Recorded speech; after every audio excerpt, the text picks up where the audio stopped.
Hello students, good morning.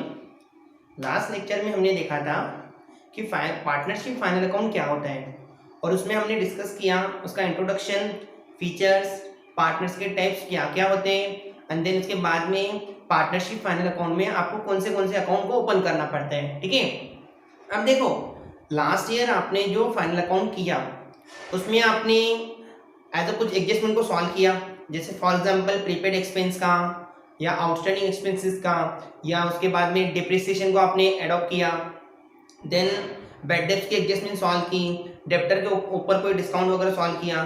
तो देखो as a account में ये बेनिफिट मिलता है कि आपने जो लास्ट ईयर सीखा है वही आपको आगे आगे आप जैसे स्टैंडर्ड्स में जाते हो आपको वो काम में आएगा। सिर्फ एज कुछ 10-1% का उसमें 10-1% का उसमें चेंज होता है। तो देखो अभी हमें करना क्या है, आज हमें पार्टनरशिप फाइनल अकाउंट पर फर्स्ट प्रॉब्लम को देखना है। तो उससे पहले आपको ये पता होना चाहिए कि लास्ट ईयर जैसे देखो फॉर एग्जांपल आपने आउटस्टैंडिंग एक्सपेंसेस की कोई एडजस्टमेंट की होगी, तो उसको आप कैसे सॉल्व करते थे, एज अ दिए गए अकाउंट के हिसाब से, चाहे वो ट्रेडिंग में हो चाहे प्रॉफिट एंड लॉस में। अगर कोई एक्सपेंस दिया उसके ऊपर अनपेड बोला है तो आप क्या करते थे, उसमें प्लस करते थे, है ना। और दूसरा इफेक्ट उसका कहाँ आता था, लायबिलिटी में। अच्छा, लायबिलिटी में क्यों आता था, असेट में क्यों नहीं।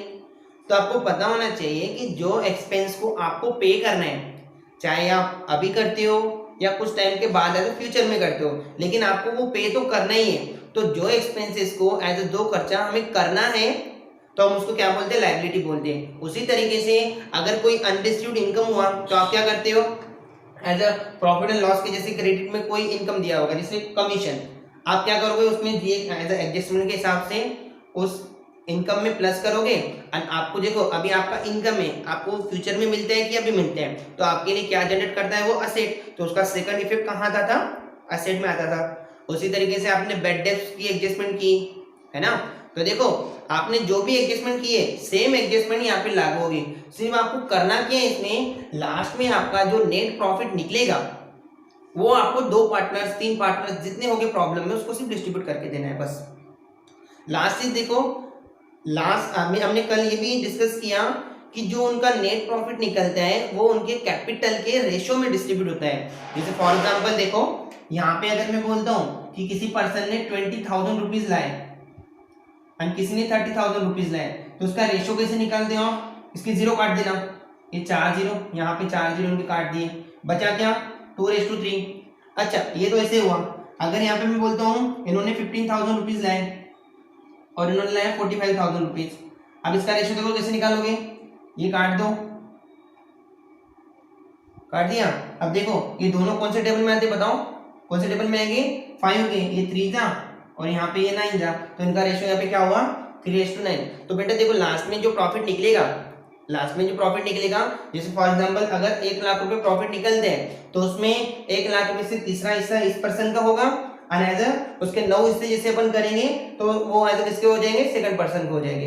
ठीक है, तो आपको पता होना चाहिए। अगर इजीली देखा जाए तो ध्यान दो, देखो अगर इजीली देखा जाए, जैसे फॉर एग्जांपल आपने कैपिटल इतना बिजनेस में लगाया, अब आपको प्रॉफिट हुआ 50,000 का, है ना, 50,000 का प्रॉफिट हुआ, तो उसके 2 हिस्से कितने रहते हैं 20,000, तो 20,000 इसको मिल जाएगा और 30,000 बचा जो इसको मिल जाएगा।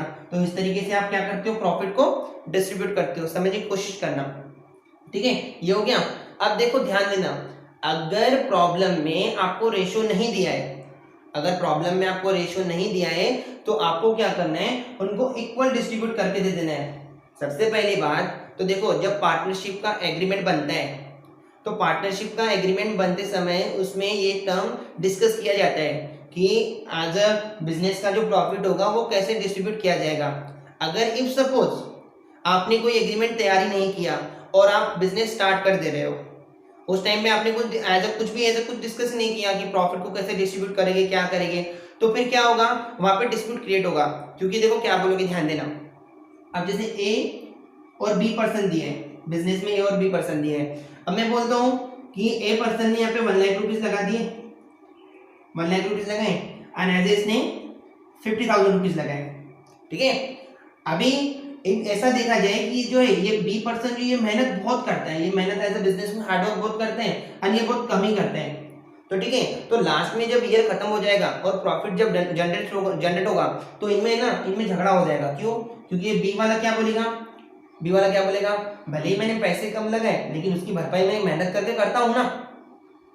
ये क्या बोलेंगे यहाँ पर, मैंने कैपिटल ज्यादा लगाया भले मैं मेहनत कम करता हूँ। अच्छा, अगर तूने अभी ए वाला इसको बोलेगा बी को कि तूने भले ही मेहनत ज्यादा की, तो मेहनत तो अपन वर्कर भी रख सकते हैं, वर्कर भी मेहनत करते हैं। अच्छा, बी वाला क्या बोलेगा, अगर तूने कैपिटल ज्यादा भरा है तो कैपिटल तो हम लोन भी ले सकते बैंक से। तो ऐसे देखा जाए तो दोनों के बीच में वाद विवाद हो जाएगा और लास्ट में इनका बिजनेस क्या हो जाएगा, डिसॉल्व हो जाएगा, जब बंद हो जाएगा। ठीक है, तो देखो ये जो टर्म होता है ना, इसके लिए गवर्नमेंट ने यहाँ पे क्या बोला है, अगर गवर्नमेंट के पास जैसे आप कोई कोर्ट वगैरह में जाते हो कि हाँ भाई ऐसी ऐसी बात है, तो गवर्नमेंट ऐसे नहीं देखेगी कि तूने कितना भरा है, तूने कितना भरा है या मेहनत कितनी की, वो किसी की सुनेगी। देखा जाए तो ये बी वाला भी बराबर बोल रहे हैं, ए वाला बराबर बोलते हैं, ये बोलते हैं कि वर्कर्स मिल जाएंगे, ये बोलते हैं अगर तूने कैपिटल ज्यादा भरा है तो लोन मिल जाएगा। तो ऐसे दोनों की बातें देखा जाए तो दोनों के हिसाब से सही है। तो ऐसे गवर्नमेंट ने इनके लिए क्या कर दिया है, अगर इनके डिस्प्यूट को खत्म नहीं किया तो क्या होगा, इनका बिजनेस हो जाएगा बंद, और जो इन्होंने जिन पर्सन को इन्होंने एम्प्लॉयमेंट प्रोवाइड किया है ऐसे उनकी भी नौकरी चले जाएगी। ऐसे इससे क्या होगा, अनएम्प्लॉयमेंट क्रिएट हो जाएगा, गवर्नमेंट को टैक्स जो मिलता है वो भी बंद हो जाएगा। तो गवर्नमेंट तो ऐसा चाहती नहीं है, तो गवर्नमेंट क्या करती है फिर, ऐसे उनको बोल देती है कि देखो भाई अभी तुमने कैपिटल कितना लगाया, मेहनत कितनी की, डजंट मैटर, अभी तुम्हारा जो प्रॉफिट का जो डिस्ट्रीब्यूट हो जाएगा होगा वो इक्वल रेशियो में हो जाएगा। जैसे फॉर एग्जांपल अगर 50,000 रुपीज यहाँ पे प्रॉफिट हुआ है तो आपको 25,000 करके आपको बांटना है। ठीक है, तो देखो ये जो मैंने अभी समझाया, ये क्यों समझाया, अगर आपको प्रॉब्लम में रेशो नहीं दिया है तो आपको उनका जो नेट प्रॉफिट निकलेगा ना वो इक्वल में डिस्ट्रीब्यूट करना, उस प्रॉब्लम को छोड़ के मत आ जाना भाई यहाँ से इसमें कोई प्रिंटिंग मिस्टेक हुई है, ऐसा कुछ नहीं होता है। ठीक है, देखो ध्यान दो, इसका फर्स्ट प्रॉब्लम देखते हैं आपके नोट्स में से। ये देखो आपको स्टार्टिंग यहाँ पे दी है, देखो मैं पढ़ता हूँ, ध्यान देना। From the following trial balance of mister Ajay and Vijay you are required to prepare trading profit and loss account for the year ended 31st March 2009 and balance sheet। देखो आपको यहाँ पर एक प्रॉब्लम दिया है, और हाँ बेटा देखो ये जो मैं प्रॉब्लम सॉल्व कर रहा हूँ अभी आप में से किसी के पास ये नोट्स अभी अवेलेबल नहीं होगी 12th स्टैंडर्ड की, तो देखो हम इसमें क्या करेंगे, ये जो वीडियो जब स्टार्ट होगा या एंडिंग में, वीडियो के एंडिंग में आपको मैं इसका पिक निकाल के दे दूंगा, तो आप सबसे पहले उसको अच्छे से देखना भाई हम प्रॉब्लम में क्या दिया है, क्या सॉल्व कर रहे हैं क्या नहीं, उसके बाद में इसको देखना कि आगे सॉल्व कैसे हो रहा है। ठीक है, अब देखो यहाँ पे हम जैसे अकाउंट बनाएंगे, सबसे पहले ये हमारे यहाँ पे क्या बनेगा, ये हमारे यहाँ पे क्या बनेगा, पहला ट्रेडिंग अकाउंट। देखो ये बन गया हमारा ट्रेडिंग अकाउंट, ट्रेडिंग अकाउंट। हाँ आगे सुनना, देखो ये जो प्रॉफिट एंड लॉस अकाउंट रहता है, प्रॉफिट एंड लॉस अकाउंट कोई सेपरेट बनाते हैं या कोई इसके एज अ कंबाइन बना देता है, तो इसमें कोई प्रॉब्लम नहीं है। आप जैसे अभी अपनी नोट्स में जैसे इलस्ट्रेशन देखोगे तो उसमें सब है ना कंबाइन करके बनाया रहता है। तो हम मैसेज करते हैं यहाँ पे, देखो trading account and profit and loss account, यहाँ पे ऊपर डालना in the book of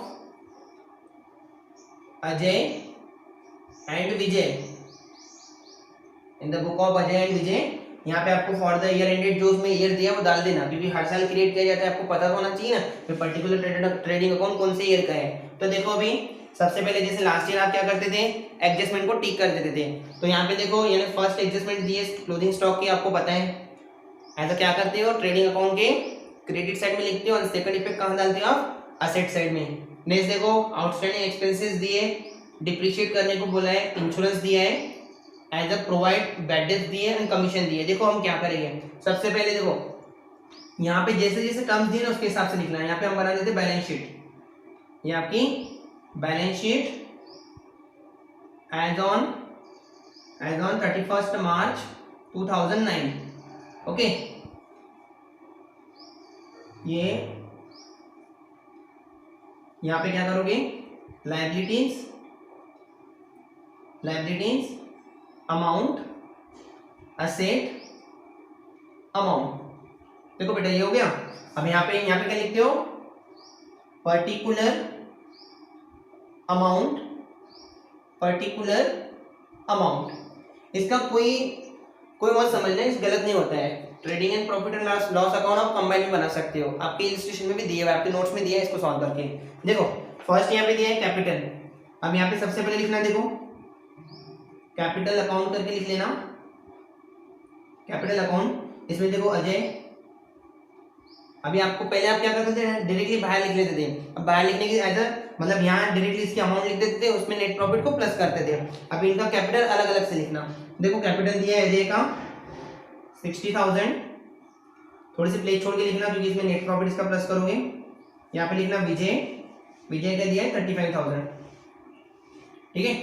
next देखो यहाँ पे बोला है परचेस, लेकिन परचेस लिखने से पहले आप क्या लिखते हो, ओपनिंग स्टॉक। आ जाओ यहाँ पर ओपनिंग स्टॉक, देखो कितना दिया ओपनिंग स्टॉक, ओपनिंग स्टॉक यहाँ पे बोला है इन्होंने 18,000। नेक्स्ट आपको दिया परचेस। अब परचेस में देखना सबसे पहले प्रॉब्लम में रिटर्न दिया है क्या, परचेस रिटर्न बोला है क्या, देखो प्रॉब्लम में रिटर्न नहीं दिया है, ठीक है। हम परचेस की अमाउंट डायरेक्टली बाहर लिख लेंगे 46,700।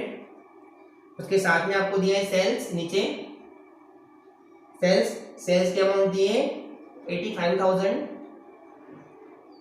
ओके। उसके बाद में लिखना देखो सन्डी डेप्टर्स, कहाँ लिखते हो सन्डी डेप्टर्स, असेट में। यहाँ पे सबसे पहले लिख लेना कैश इन हैंड, अगर प्रॉब्लम में दिया है तो ठीक है, नहीं तो भी डैश कर देना। उसके बाद में कैश एट बैंक होगा तो वो लिख देना। देन उसके बाद में डेप्टर्स, अब देखो बेटा आपको डेप्टर्स पे एडजस्टमेंट दी है एज ए बैड डेप्ट करके। देखो पहले यहाँ पे लिख लो डेप्टर्स की अमाउंट कितनी दी है 28,000। इधर पे अमाउंट अगर एडजस्टमेंट आती है जैसे आप लास्ट ईयर करते थे, इधर पे अमाउंट लिखते थे, सेम हमें वैसे करना है। यहाँ पे दिया है क्रेडिटर, तो क्रेडिटर कहाँ आएगा, लायबिलिटी साइड में क्रेडिटर्स। क्रेडिटर्स पे कोई एडजस्टमेंट नहीं है तो हम डायरेक्टली यहाँ पे 25,000 बाहर लिख लेंगे इसका। हाँ नेक्स्ट आपको यहाँ पे दिया है बिल्स रिसीवेबल। अब देखो बिल्स रिसीवेबल आपकी क्या है, यहाँ पर एक असेट हुई क्योंकि आपको बिल्स के पैसे मिलेंगे, तो यहाँ पे कहाँ आएगा ये असेट साइड में बिल्स रिसीवेबल। बिल्स रिसीवेबल कितना अमाउंट दिया है, बिल्स रिसीवेबल का यहाँ पे अमाउंट दिया है 5,000 rupees. Then bills payable, bills payable, bills payable की यहाँ पे अमाउंट दी है 6,000। और हाँ एक बात, अगर आपको अभी तक नहीं पता है कि पर्टिकुलर अमाउंट हम ट्रेडिंग में एज ए डेबिट में क्यों डालते हैं, क्रेडिट में क्यों डालते हैं, या फिर ये जो बिल्स पेबल का अमाउंट आ रहा है ये लायबिलिटी में क्यों डाला, अगर आपको ये अच्छे से समझना है तो एज इस चैनल पर एक वीडियो डाला है इंट्रोडक्शन ऑफ फाइनल अकाउंट करके, आप उसको देख सकते हो। उसमें आपको टोटल टर्म्स समझा के दिए, भैया आपको डेब्टर्स यहाँ पे क्यों डालना है, कैपिटल अकाउंट यहाँ क्यों डाला है, ईच एंड एवरी टर्म जो अकाउंट में आती है एज मैंने उसमें पूरा कवर किया है, आप उसको देख सकते हो।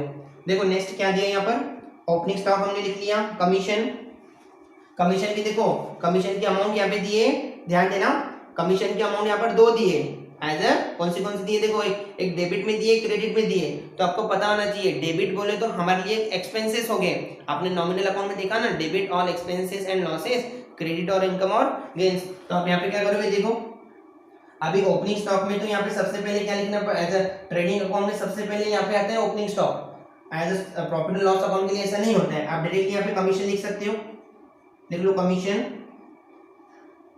कमीशन देखो कमीशन के यहाँ पे दो अमाउंट दिए, डेबिट में दिए। अब देखो ध्यान देना कमीशन के ऊपर एडजस्टमेंट दी है लास्ट में, देखो क्या बोले हैं commission due but not received, as a received बोला है, तो ये आपके लिए क्या हुआ, इनकम हुआ। तो एज अ जो क्रेडिट साइड में जो कमीशन दी है, क्रेडिट साइड में जो कमीशन दिए उसके ऊपर ही एडजस्टमेंट दिए जो यहाँ पे बोली हुई है, ठीक है। देखो ध्यान देना यहाँ पे कितना दिए 1,800। नेक्स्ट उसके बाद में देखो, उसके बाद में यहाँ बोले हैं इन्वेस्टमेंट।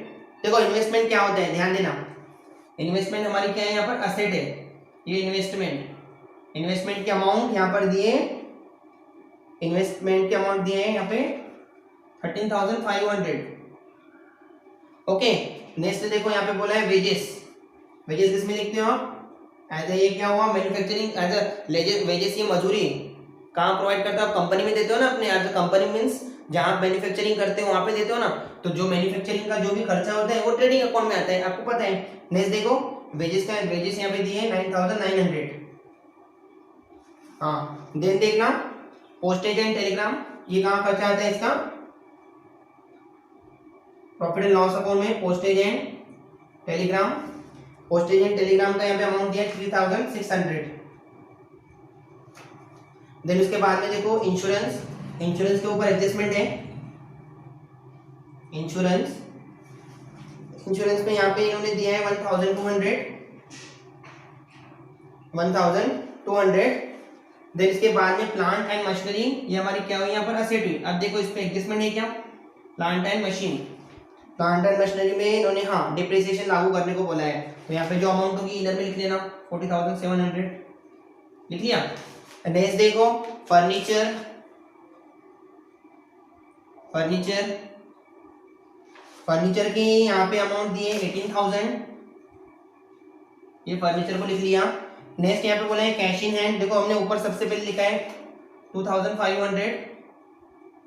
ओके, नेक्स्ट देखो कैरेज, अब देखो ध्यान देना कैरेज की अमाउंट, कैरेज की अमाउंट यहाँ से देखो 2 बार दी रहती है। 2 बार का मतलब क्या होता है, कैरेज इनवर्ड आता है तो as expense on purchase, purchase के ऊपर आप जो खर्चा करते हो, जैसे देखो ध्यान दो एज अ कंपनी में माल बुलाने के लिए जहां आपको रॉ मटेरियल समझो आपने परचेज किया, तो एज अ पर्टिकुलर जगह से अपनी इंडस्ट्री में लाने के लिए आपने जो खर्चा किया है एज एक्सपेंस ऑन परचेज, उसको हम कैरेज इनवर्ड बोलते हैं। ठीक है, एंड जो कैरेज आउटवर्ड रहता है वो आता है profit and loss account side की डेबिट साइड में। एंड देखो अगर प्रॉब्लम में पर्टिकुलर मेंशन करके दिया है कैरेज इनवर्ड, तो आप डायरेक्टली ट्रेडिंग अकाउंट में लिख लो।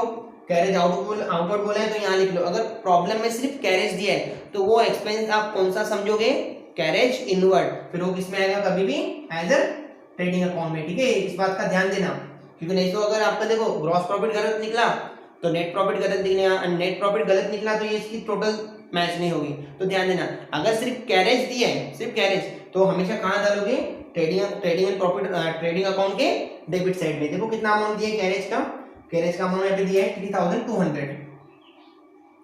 नेक्स्ट देखो यहाँ पे बोला है बैड डेट्स, बैड डेट्स के ऊपर एडजस्टमेंट दिए। बैड डेट्स कितना दिया, देखो बैड डेट्स का अमाउंट 400 इधर में लिखना। नेक्स्ट देखो यहाँ पे क्या बोला है इन्होंने, प्रीपेड रेंट। अब देखो आपने रेंट को प्रीपेड किया है, अब प्रीपेड रेंट कहाँ आता है, ये एसेट साइड में। प्रीपेड क्योंकि आउटस्टैंडिंग इधर से आएगा तो प्रीपेड रेंट इधर से आएगा। प्रीपेड रेंट देखो कितना दिया प्रीपेड रेंट, यहाँ पे इन्होंने दिए हैं 7,000। देन उसके बाद में यहाँ पर बोला है सैलरी, देखो सैलरी ऊपर स्टार्टिंग में भी लिख तो चलता है, नीचे भी लिखा फिर भी चलेगा, उसकी कोई प्रॉब्लम नहीं है। देखो सैलरीज, सैलरीज पे ऊपर है क्या कोई एडजस्टमेंट, हाँ दिए इन्होंने आउटस्टैंडिंग करके, इधर में लिख लो 10,500। ओके, देखो ये हमारा यहाँ पे प्रॉब्लम पूरा कंप्लीट हुआ। अब हमें आगे क्या करना है, इसमें इनके एडजस्टमेंट को सॉल्व करना है। देखो सबसे पहले यहाँ पे दिया आपको, एक बार चेक कर लेना पूरे टर्म्स हमने लिखे कि नहीं लिखे।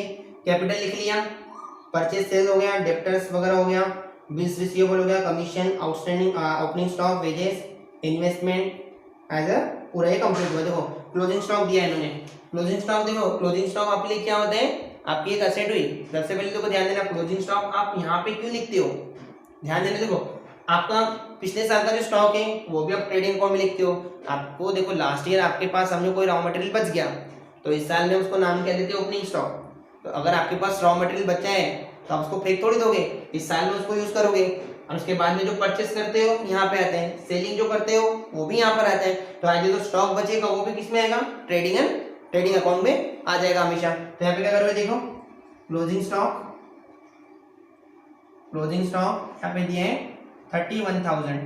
ठीक है, इसका सेकंड इफेक्ट यहाँ आएगा, क्लोजिंग स्टॉक आपके लिए एसेट हुई ना, ठीक है 31,000। ठीक है, अब आगे देखो यहाँ पे क्या बोला इन्होंने, हाँ आउटस्टैंडिंग एक्सपेंसेस, आउटस्टैंडिंग एक्सपेंस मतलब आपको ये आगे चलकर आपको पे करना है, आपने पे नहीं किया है तो इसमें क्या करोगे, प्लस करोगे। देखो ये वेजेस के ऊपर था आउटस्टैंडिंग एक्सपेंसेस, इसको थोड़ा सा नीचे कर देना। देखो कैरेज कितनी अमाउंट थी, ये 3,200। ठीक है, अब इसमें प्लस आउटस्टैंडिंग करके लिख लेना या अनपेड करके लिख सकते हो आप।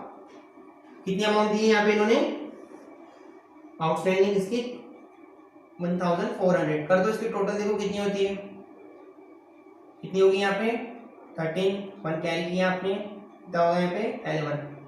ठीक है 11,300। अब इसका सेकंड इफेक्ट कहाँ करूंगी, यहाँ पे आउटस्टैंडिंग, प्रीपेड उधर आया तो आउटस्टैंडिंग इधर आ जाएगा। देखो आउटस्टैंडिंग एक्सपेंसेस डायरेक्टली भी लिख सकते हो, आउटस्टैंडिंग वेजेस कितना दिया है 1400। देन सैलरी भी देखो उसमें बताइए आउटस्टैंडिंग 800। यहाँ पे सैलरी देखो प्लस अनपेड या फिर आउटस्टैंडिंग जो लिखना है वैसे लिख सकते हो। यहाँ पे 800 कितना अमाउंट होगा, प्लस करो देखो इसमें कितना आता है ये 13 हम कैरी किया 11,300। देखो यहाँ पे सेम सेम अमाउंट आ गई है 11,300, ठीक है। एंड देन उसके बाद में इसका सेकंड इफेक्ट यहाँ करोगे, आउटस्टैंडिंग डायरेक्टली भी लिख सकते हो, आउटस्टैंडिंग सैलरी। जैसे आप लिखना चाहो और प्रोफेशनल दिखाना चाहते हो तो आउटस्टैंडिंग एक्सपेंस को कोलन करके नीचे लिख सकते हो वेजेस सैलरी, ठीक है चलेगा। ये 800 हमने लिख लिया। नेक्स्ट देखो यहाँ पे क्या बोला है इन्होंने, डिप्रिशिएट प्लांट एंड मशीनरी 10%, इसमें माइनस करोगे डीपी 10%। हाँ कितना हुआ 10%, क्या आपको 10% दिया है। देखो आपको बता देता हूँ मैं, किसी भी चीज का 10% निकालना हो, जैसे कोई भी यहाँ पे अमाउंट दी है, जैसे फॉर एग्जांपल देखो यहाँ पे ये 1000 की अमाउंट दे दी इसका 10% कैसे निकालोगे, इसका लास्ट जीरो काट देना, मानिए यहाँ पे कितना बचा है इसका 10%।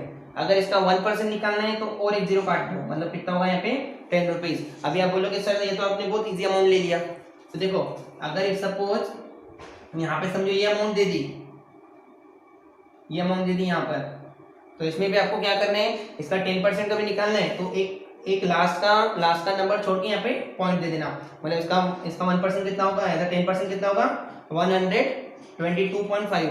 और इसका कभी आपको 1% निकालना है तो और थोड़ा इधर आ जाना, मैं 12.25, इसका क्या होगा 1% होगा, ठीक है। तो देखो मैंने बेसिक्स किए यहाँ पर, लास्ट का जीरो काट दिया। अब इसमें से माइनस करो, देखो कितना बचता है। ये आपको माइनस करने के बाद में आपकी अमाउंट आएगी यहाँ पर 36,630, ठीक है। नेक्स्ट देखो अब इसका सेकंड इफेक्ट क्या करते हो, इधर जाएगा प्रॉफिट एंड लॉस के डेबिट में, देखो DP on plant and machine देखो कितना आएगा, कितने अमाउंट दिया यहाँ पे, ये मैंने यहाँ पर लिख लिया। उसके बाद में देखो आगे क्या बोला है इन्होंने, इंश्योरेंस को बोला है insurance paid in advance as a prepaid insurance. अब देखो इंश्योरेंस ये हमने बहुत ऊपर लिख लिया, ठीक है, नीचे ला लेते, देखो इसको नहीं तो ऊपर लिख लेते। इंश्योरेंस अमाउंट कितनी थी इंश्योरेंस की, देखो तो इंश्योरेंस की अमाउंट यहाँ पर दी इन्होंने, इंश्योरेंस हाँ 1200। देखो इसके ऊपर प्रीपेड करना है मतलब माइनस होगा, प्रीपेड क्या करोगे यहाँ पे, प्रीपेड एज 500 रुपीज आपको प्रीपेड करना है। कितना आएगा भाई बताओ, 700 रुपीज। यहाँ पे लिखो प्रीपेड इंश्योरेंस 500 रुपीज। देन उसके बाद में देखो आगे क्या दिया इन्होंने, प्रोवाइड फॉर बैड डेट्स। अब देखो बैड डेट्स दिए, बैड डेट्स कभी भी क्या होती है, डेप्टर्स में से माइनस होती है। अनेक बार अगर एडजस्टमेंट में बैड डेट्स की अमाउंट निकाल के दी तो वो होती है न्यू बैड डेट्स। अगर वहां पे कोई परसेंट दिया, अगर ऐसे परसेंट दिया 10% ऑन डेप्टर्स, तो वो होती है न्यू आरडीडी। ध्यान देना, देखो यहाँ पे क्या करोगे, माइनस न्यू बैड डेट्स। देखो कितनी दी है न्यू बैड डेट्स, यहाँ पर दी है इन्होंने 1500। इसमें से माइनस करोगे कितना आएगा 26,500, ठीक है। नेक्स्ट देखो इसमें क्या करोगे, फिर बैड डेट्स में आके प्लस करोगे न्यू बैड डेट्स कितनी दी है, ये अमाउंट बाहर आ जाएगी। नेक्स्ट देखो last adjustment, commission due but not received, unreceived commission plus unreceived मिलेगी ना आपको, ये तो इसलिए प्लस कर दिया। अनरिसीव्ड कितनी दिए, देखो यहाँ पे इन्होंने कमीशन दिए आपको 1200, कितना आ जाएगा बाय 3000 रुपीज। यहाँ पे कितनी मिली है अनरिसीव्ड, कितनी है यहाँ अनरिसीव्ड, देखो अनरिसीव्ड यहाँ आता है, प्री रिसीव्ड यहाँ पे आता है, इधर साइड से आते हैं। अनरिसीव्ड कमीशन पूरा लिखना है यहाँ पे, ये लिख लिया हमने, ओके। देखो ये प्रॉब्लम यहाँ पे कंप्लीट हुआ। अभी हमें आगे क्या करना है, आगे इसकी टोटल करनी है। देखो ध्यान दो, इसकी टोटल करोगे सबसे पहली बात देखो कितना अमाउंट दिए, ये तो जैसे क्लोज करते हो वैसे क्लोज कर देना, सिमिलरली इसका कोई डिफरेंस नहीं है उसमें कोई। इसकी टोटल करो, देखो कितनी आती है 6, और यहाँ पे कितना होगा ये 11, मुझे यहाँ पे देखो 1,16,000, ओके 1,16,000। अब देखो जैसे लास्ट ईयर आप देखो किया है, सॉल्व किया, अब क्या करोगे इसके बाद में ये जो अमाउंट दिए इनको प्लस कर कर ये अमाउंट में से माइनस करना, तो आपका यहाँ पे क्या लिख लेना ग्रॉस प्रॉफिट। इसको कहाँ ट्रांसफर करते हो, देखो ये एक प्रकार से आपका बैलेंस सीडी है, ये आपका क्या हुआ बैलेंस सीडी। फिर अगर ये डेबिट में निकला तो इधर क्या करते हो उसको क्रेडिट साइड में लिखते हो, पता है ना आपको, जैसे जनरल एंट्री में एक टर्म डेबिट होती है दूसरी क्या होती है यहाँ पे क्रेडिट, तो इसको कहाँ लिखोगे, इसको कहाँ लिखे होगे यहाँ ग्रॉस प्रॉफिट लिखते हो। जैसे क्या होगा ये बैलेंस सीडी और यहाँ पे क्या होगा ये बैलेंस बीडी। सेम टर्म है, कोई कोई क्या करता है यहाँ पे ऐसे लिखता है transfer to profit and loss account, फिर आप नीचे लिखते हो ब्रैकेट में ट्रांसफर फ्रॉम ट्रेडिंग अकाउंट, तो कोई इसमें डिफरेंस नहीं है, लिख सकते हो आप जब देखो इसमें से सब ये सब टोटल माइनस करते हो सेम अमाउंट यहाँ लिख लेना सबसे पहले। देखो आप जब इसमें से माइनस करोगे तो आपका यहाँ पे प्रॉफिट निकलेगा, ग्रॉस प्रॉफिट निकलेगा 36,800। अब मुझे एक बात बताओ, ये आपने मैन्युफैक्चरिंग करते समय जो खर्चा किया, ये इतना पैसा आपके पास बचा था, उसमें से आपने एक्सपेंसेस माइनस किए, यहाँ पे आपका ग्रॉस प्रॉफिट निकला, तो ये आपके लिए एज अ फाइनल प्रॉफिट हुआ क्या, नहीं, क्योंकि आपने देखो नीचे इंश्योरेंस पे किया है, कमीशन है, जो भी पोस्टेज वगैरह पे किया है उसका भी तो खर्चा पे करोगे ना। अब देखो यहाँ पे क्या करोगे, इसकी अमाउंट यहाँ लिख लेना, ये लिख लिया। अब इसमें टोटल करो इनकी, देखो टोटल करो सबसे पहले इनकी कितनी आएगी 3, इसमें ऐड करोगे तो 39,800। अभी देखो हमको जो यहाँ पर ये तो इतना कॉमन था लास्ट ईयर भी, अभी यहाँ पे हमें जो चीज सीखनी है उसके ऊपर अच्छे से फोकस करना है। देखो यहाँ पे आपके लिखते हो नेट प्रॉफिट, नेट प्रॉफिट। अब नेट प्रॉफिट जो लिखा है यहाँ पर सबसे पहले देखो ये यहाँ से तो पूरी यहाँ पे टोटल करना, इसको माइनस करना, इसकी टोटल करके इसमें से माइनस करना, आपका यहाँ पे जो नेट प्रॉफिट निकलेगा वो निकलेगा यहाँ पर कितना लगेगा 13,630, ठीक है। अभी इतना इसमें नेट प्रॉफिट निकला है। अब देखो बेटा अभी मुझे बताओ कि प्रॉब्लम में आपको कोई रेशियो नहीं दिया है, अब मैंने अभी यहाँ पे डिस्कस किया, अगर प्रॉब्लम में नेट प्रॉफिट का रेशियो नहीं दिया तो आपको क्या करना है, इन दोनों का इक्वल में डिस्ट्रीब्यूट करना है। देखो कैसे करोगे, यहाँ पे सबसे पहले लिखना अजय, यहाँ लिखना विजय, कर दो दोनों को इनर में कर देना, आपको बाहर तो टोटल आपने लिखी है। जब इसकी आप आधी आधी अमाउंट करते हो तो आपके पास अमाउंट देखो कितना आता है यहाँ पर 6815, 6,815 ये अमाउंट थी। अब इसमें क्या करोगे यहाँ पे प्लस नेट प्रॉफिट, अगर सब यहाँ पे रेशो रहता था तो हम रेशो के हिसाब से निकालते थे। अब देखो इसमें ये ऐड कर लो, यहाँ पे भी क्या होगा प्लस नेट प्रॉफिट, ठीक है, इसमें ऐड कर लो। देखो कितनी अमाउंट आती है, ध्यान देना 66,815, यहाँ पे कितना आएगा इसमें 41,815 कर दिया। अब अभी लास्ट हमें क्या करना है, इन दोनों की टोटल, अगर दोनों साइड की टोटल मैच हो गई मतलब आपका प्रॉब्लम क्या है यहाँ पे राइट है, इन सब की टोटल करते हो, एक बार टोटल करके देखना, ऐसे डायरेक्टली मत लिखा करो। देखो इसकी टोटल करते हो तो आपकी टोटल यहाँ पे आती है 1,41,830, 1,41,830, ठीक है। देखो यहाँ पे ये एक्स्ट्रा का अमाउंट देख लेना, देखो 30 यहाँ पे क्यों, देखो बराबर मैच हो रहा है, ये 30 यहाँ पर दिए बराबर आ जाएगा, ये 15 और ये 15 यहाँ पे 30, देखो ये बराबर मैच हो गया यहाँ पर, ठीक है।